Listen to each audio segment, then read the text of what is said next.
À chaque fois, on a le même exercice de communication.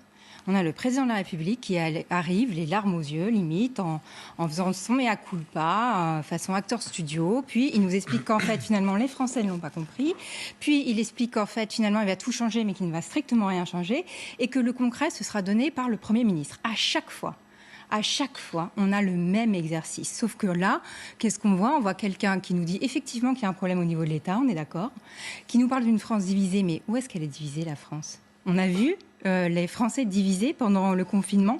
On a eu un pays excessivement robuste. Les Français ont été excessivement disciplinés.